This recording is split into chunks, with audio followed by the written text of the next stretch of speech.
Welcome back to The Price of Business. I'm your host, Kevin Price, talking to you about you and your business. I want to talk a little bit about text ads in your blogs, articles, things that you're reading. You know, they've been around for a long time, but they're kind of a little bit of a mystery, and I've learned to recognize that. And what companies use them, what's the business behind the business of these text ads, and wanted to bring someone on whose firm actually spends a lot of time helping people with just that. And delighted to have on the program Eric Morgan, his company, Morgan and Company. You can learn more about them, morganandco.com. Eric, welcome to the program. Thank you. I appreciate it. You bet. Kind of give us your elevator speech. Tell us about your company, and if you were just being introduced to someone the first time, what would you say about your company? Well, Morgan & Company uses a lot of national and consumer lifestyle research. We study performances of some of the $15 million that we spend annually on our clients' campaigns, and just working knowledge to help our clients create effective media campaigns that ultimately get them in front of their most profitable customers. Okay. And so kind of give me an idea of the type of customers that you work with. Give us a panoramic overview of your clients. You don't have to name names, but maybe some industry information. So right now we've got a couple of clients in the tourism and hospitality industry. We have a utility company. We have a large legal firm that's in about 8 markets in the Gulf Coast, and a major university in the region, and then a couple of smaller various clients here and there. Okay. And how does engagement typically work? I mean, are you limited primarily to helping them find text ads, or what's the total scope of your services? No, we're not focused on one specific tactic. Clients normally come to us because they're trying to figure out who are their most profitable customers, and then ultimately how to get in front of them. So a lot of the work we provide is to help them figure out what that audience looks like and what they do on a daily basis, how they communicate, and how they get information.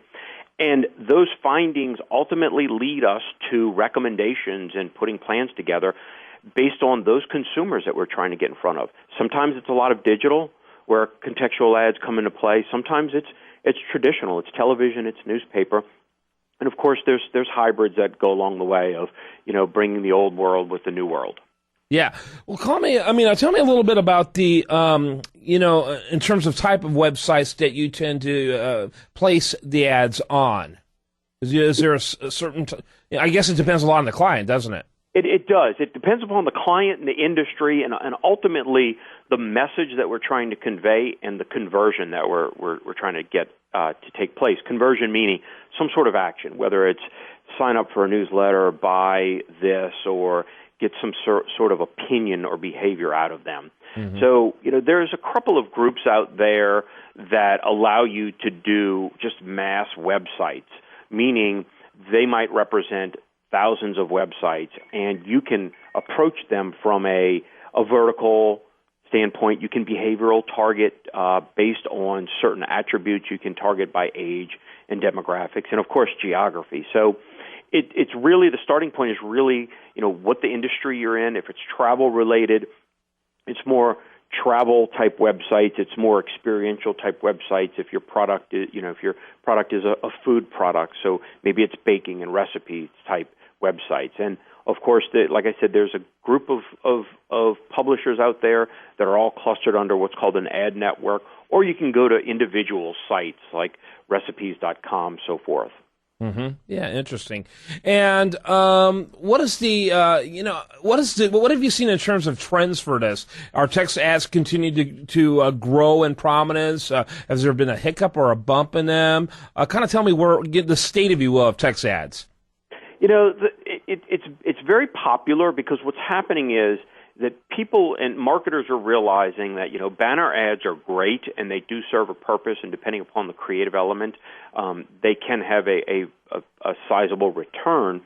But there's a big focus these days on emerging a brand or a product into the content of articles. Everybody wants to have free press written about it. So this is kind of the capitalization way of having free press, meaning your brand is embedded in an article by bidding on these contextual ads. So you are seeing a little bit of a rise in them for certain categories. It's just a smarter way to kind of position your product while people are immersing themselves in reading an article about your product's industry or about your category. Very good, very good. Talking to Eric Morgan, trying to get some learn more, a little bit more about what's happening with text ads and it as a growth industry. I guess one of the cool values, if you will, one of the latent benefits is those text ads are there for a lot longer than a banner ad. Yeah, unless you're willing to pay for that banner ad every single month. Correct, they do. They do. And there's great relationships that you can build in terms of what the cost structure is and the relationship is and how long it's going to last. So it's a pretty flexible industry. The publishers and the websites are very open to working with marketers. Yeah, absolutely. Again, talking to Eric Morgan, what are some of the other benefits that people may not be thinking about when it comes to text ads?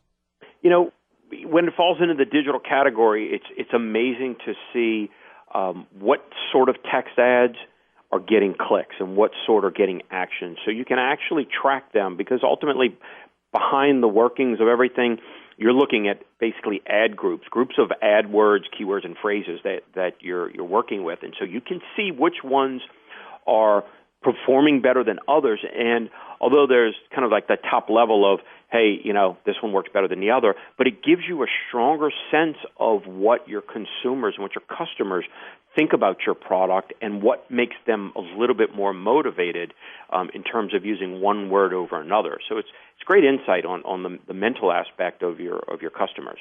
Yeah, absolutely, no question about it.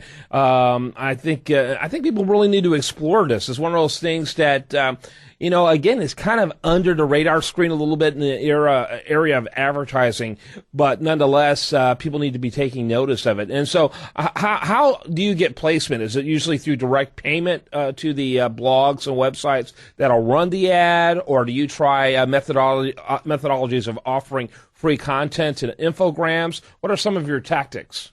You know, it's a mixture of them. Some of them is just straight, you're bidding on and you're paying, and you sign up for the relationship with them, sign some paperwork, and then they bill you at the end of the month based on some predetermined financial commitments. And some of the national players will have a minimum, but they're flexible. It might be $10,000 a month or $10,000 over a period of 6 to 8 weeks or so forth. In some cases, there is the opportunity to submit content to some of these smaller publishers because they're looking for content on their website and they're looking for information. And if you have a product or service that can act as authoritative figure and provide some interesting angles from articles and so forth, they're willing to accept that as well. Mm-hmm. Yeah. Spending some time talking about what's going on in the text ad industry, one of those areas that, again, I don't think people think about it a lot, but it really is a pretty large industry. Do you have any idea how big it is? We know, of course, it is almost the backbone of Google, isn't it? Correct. That's how Google made all their billions, and that's their primary source of bread and butter is text ad, click ads. So it is obviously billions and billions of dollars. Yeah. Morganandco.com. That's Morgan, Morgan, and co.com, standing for Morgan and Company, morganandco.com. How many employees you've got? We have 9 right now. Awesome. And how old is the firm? We will be 16 in a couple of months. Wow, you don't look a day over 14. That's fantastic. Thank you. Hey, thanks so much for being with us, Eric. I appreciate it. Thank you, Kevin. A lot of fun. All right, when we come back, much more for you. I do want to remind you, best content here, it shows up down the hall at usdailyreview.com.